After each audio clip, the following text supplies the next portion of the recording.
यानी चिकनाई की मिकदार का ज़्यादा हो जाना, ये चीज़ बनती है कोलेस्ट्रॉल का बायस।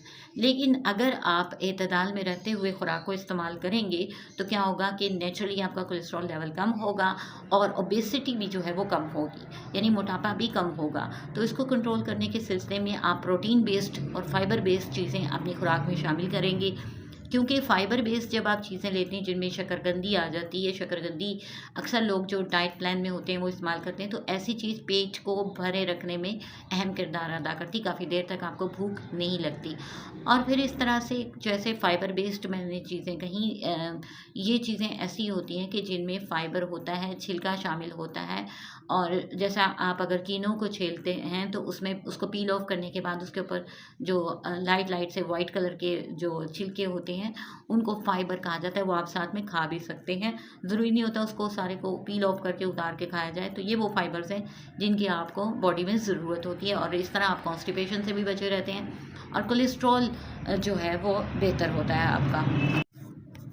अब नाज़रीन, रोज़ों में होता क्या है कि बहुत सारे लोग जो हैं वो दूध, मक्खन, अंडे और क्या कहते हैं रोगनी जो ग़िज़ाएँ होती हैं उनका इस्तेमाल बहुत ज़्यादा कर देते हैं और उससे कोलेस्ट्रॉल की मिकदार बहुत ज़्यादा हो जाती है। तो ये आपको बताती चलूँ कि इनसे एनर्जी तो वो बढ़ती है, ठीक है, इसमें वज़न में तो कमी आती है क्योंकि पेट भरा रहता है, भूख नहीं लगती, प्रोटीन्स बहुत ज़्यादा जाती हैं बॉडी में। लेकिन उसके साथ-साथ जो थकी-मांदी कैफ़ियत होने लगती है, सुस्ती बॉडी में रहने लगती है, भारीपन की कंडीशन डेवलप करती है और ये होता है कोलेस्ट्रॉल का बढ़ जाना। इस तरह से बैड कोलेस्ट्रॉल ज़्यादा हो जाता है। तो कोशिश ये करें कि सैलेड को अपनी डाइट का हिस्सा बनाएं, ठीक है।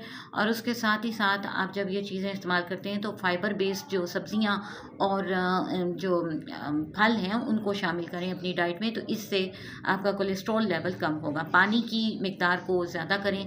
आप पानी जब पिएंगे तो क्या होगा कि आपको भूख कम लगेगी और वो कैलोरीज जो जमा होती हैं बॉडी में वो नहीं हो पाएंगी।